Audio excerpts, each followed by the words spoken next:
ഇപ്പോൾ അടുത്ത കാലത്ത് നമുക്കറിയാം സോഷ്യൽ മീഡിയ ബാൻ വന്നു ഓസ്ട്രേലിയയിൽ. അതിൻ്റെ കാരണം എന്താണ്? ഒരു തിരിച്ചറിവാണ്. നേരത്തെ കുട്ടികൾക്ക് വെസ്റ്റിലൊക്കെ ഇത് അത്രയും പ്രോത്സാഹിപ്പിക്കപ്പെട്ടിരുന്നെങ്കിൽ അതിന് അകത്ത് പ്രയാസങ്ങളുടെ പ്രശ്നങ്ങളുണ്ടെന്ന് മനസ്സിലാക്കിയപ്പോൾ അവർ തിരിച്ച് ചിന്തിക്കാൻ റെഡിയായി. ഇപ്പോൾ ഡിജിറ്റൽ എക്സ്പോഷർ ഫിൻലാൻഡ്, നോർവേ പോലുള്ള കൺട്രികളിൽ നിന്നും കുട്ടികൾക്ക് ഒരു പ്രത്യേക വയസ്സ് വരെ നമ്മുടെ ഇവിടുത്തെ പോലെ ഇപ്പോൾ ഡിജിറ്റൽ ക്ലാസ് റൂം ഇല്ല. ഇതെന്തുകൊണ്ടാണ്? ഒരു തിരിച്ചറിവാണ്. അപ്പോൾ ഇവിടെ ന്യൂറോ സയൻസിൻ്റെയും അല്ലെങ്കിൽ മനഃശാസ്ത്രത്തിൻ്റെയും ഒക്കെ രംഗത്തുണ്ടാകുന്ന നൂതനമായിട്ടുള്ള പഠനങ്ങളും കണ്ടുപിടുത്തങ്ങളുമൊക്കെ തെളിയിക്കുന്ന കുറേ കാര്യങ്ങളുണ്ട്.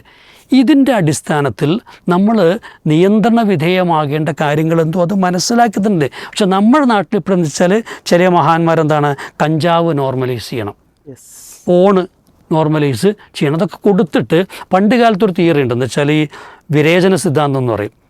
വിരേചനം എന്ന് വെച്ചാൽ ഒരു കാര്യം നമ്മൾ മാക്സിമൈസ് ചെയ്താൽ പിന്നെ എന്ത് ചെയ്യും, അതന്ന് പുറത്ത് കിടക്കാമെന്നുള്ളതാണ്. പക്ഷേ യഥാർത്ഥത്തിൽ അഡിക്റ്റീവായിട്ടുള്ള ഒന്നിനും ഇതല്ല സംഭവിക്കുന്നത്, മറിച്ച് അതിൻ്റെ ഏറ്റവും വ്യത്യസ്തമായ വേർഷനിലേക്ക് പോകണം. അപ്പോൾ ഇവിടെ ഉദാരത എന്ന ഒരാശയത്തെ, പ്രത്യേകിച്ചും ലൈംഗിക ഉദാരത എന്നൊരാശയത്തെ ഇവിടെ എത്രമാത്രം ഈ രീതിയിൽ സമൂഹത്തിൽ വ്യാപിപ്പിക്കാൻ ശ്രമിക്കുന്നുണ്ടോ അത്രമാത്രം ഇത്തരത്തിലുള്ള പ്രശ്നങ്ങളെല്ലാം തന്നെ ഉണ്ടാകും.